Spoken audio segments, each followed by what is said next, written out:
Hello everybody. So my good internet YouTube friend Tor Oliverson from Norway, from Guitars and Gizmos YouTube channel, sent me this note. Paul, you caught my interest in what you say at 13 minutes 10 seconds on how you either go up or down a semitone to create tension. I would love to hear you elaborate on that in a separate video. Let's go. Talk is cheap. Let's go. Here's the scale we're all trying to get away from.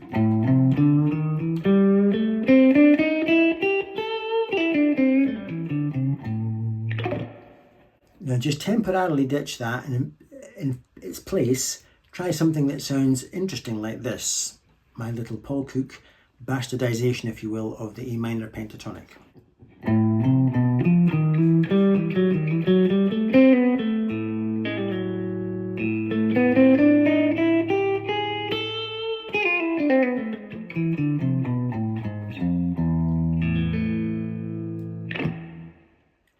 It sounds more Middle Eastern, exotic, mystical, like I'm tickling your senses with something a bit more interesting and exotic.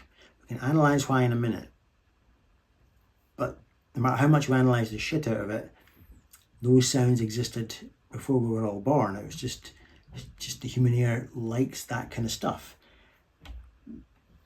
We'll find out why in a minute. As with any lick, learn it in all the positions. So if that was my typical position there, try it in your first position.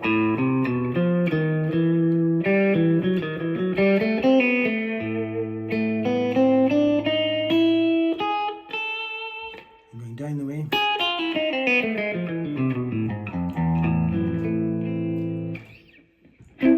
Then this position.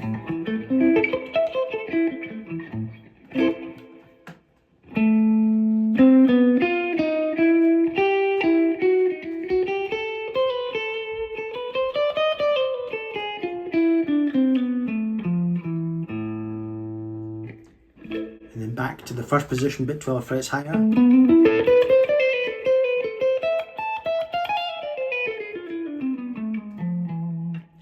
Now,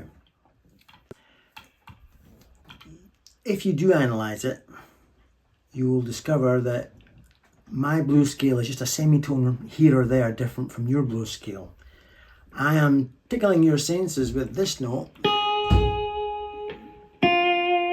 Things like that.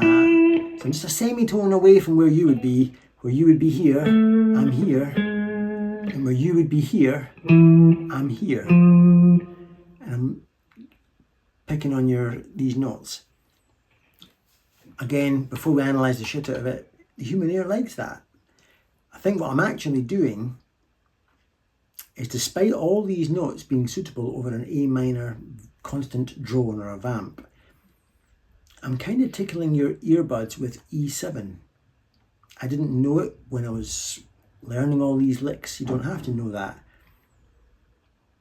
But the chord E7, not only has it got an obvious relationship with A minor, E7 is your 5 chord, but the notes in E7 or E are incredibly close to A minor, with the exception of a semitone or a tone here or there.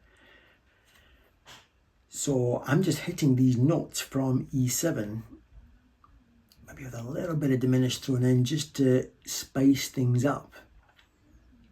So, and also I want to say that because I'm doing that, I'm tickling you with E7, I'm tickling you with the 5 chord, even though we haven't really gone to the 5 chord. I can really suggest we have, if I linger on maybe that note, this note, all these notes kind of suggest E7. It's not scientifically thinking ahead of that in theory, it just feels extremely humanly natural to do this linger on those notes. Watch this. I mean, it's full of suspense. I've heard it in films.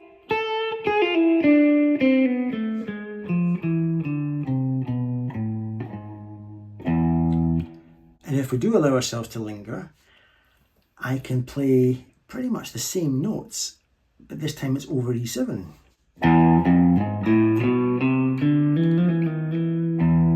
But I'm constantly landing and lingering on, instead of the E note, I'm lingering on like notes that are relevant to the E7. That may be the actual E itself, or this A flat.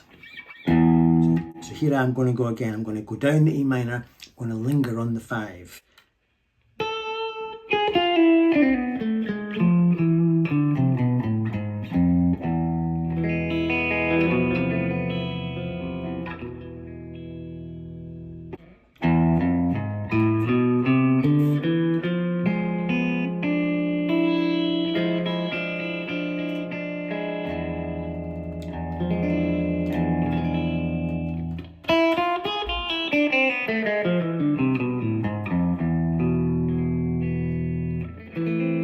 And resolve to A.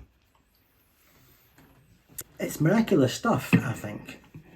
But again, it wasn't theory that got me there. It's just I knew as a human those notes sound exciting, and I've heard it on film soundtracks a million times.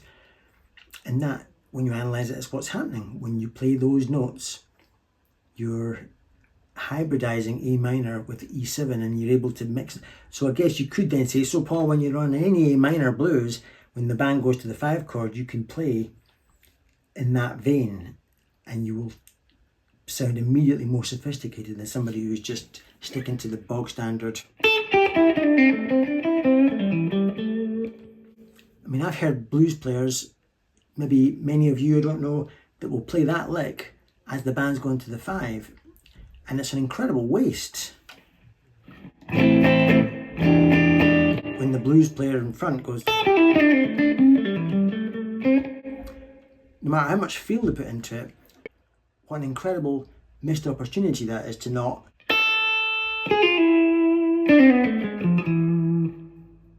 You get the idea. Or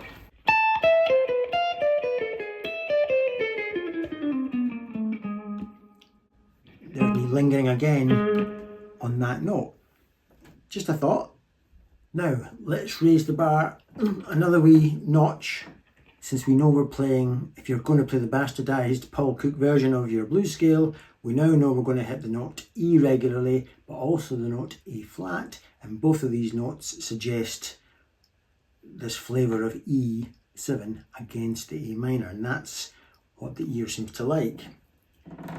So I'm going to play a blues lick coming up, but I'm now going to, just for fun, look at another way to target this E7 against the A. Your ear will like it, watch.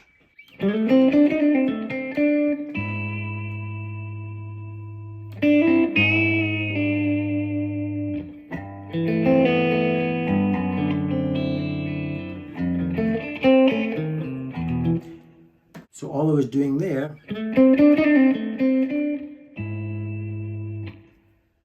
that's my A flat, and that's my E. It's a cheeky little way of suggesting. Then I went and started to play. I went then down to A minor led by a G.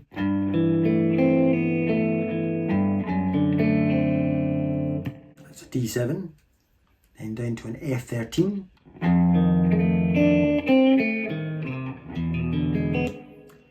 And back to E. Or back to A.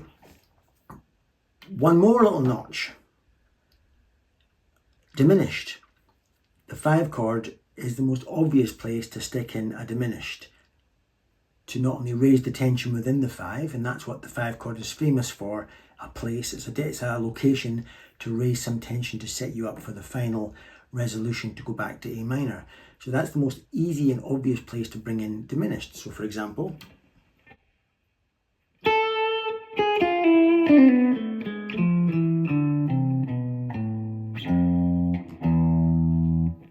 diminished coming up.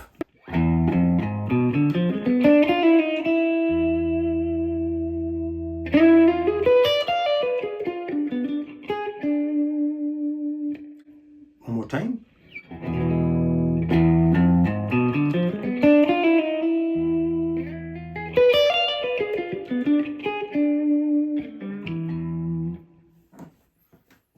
It's not born of theory, as I say, it's just my ear was always going to take me there. Always going to take me there. My ear will always take me where the notes are. I don't know where the notes are, but I can find them out.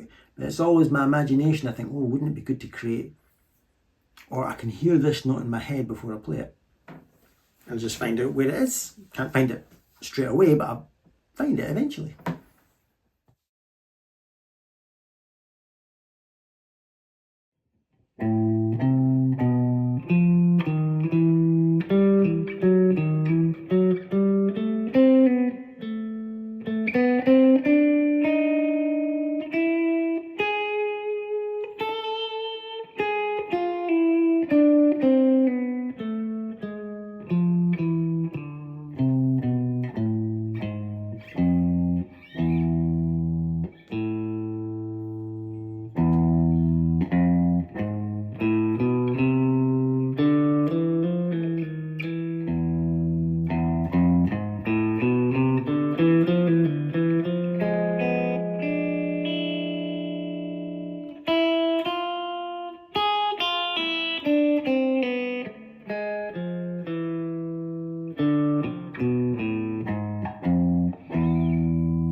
Diminished, and we're in diminished. Every note is 3 frets apart from the one before, or at least in value.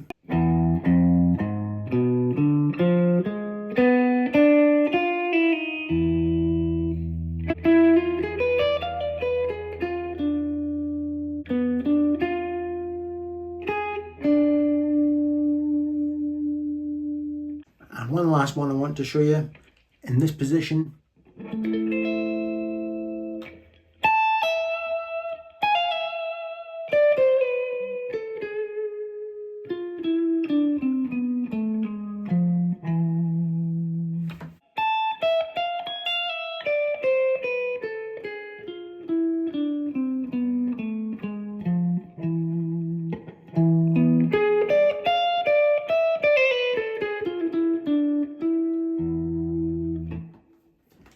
Have fun with that.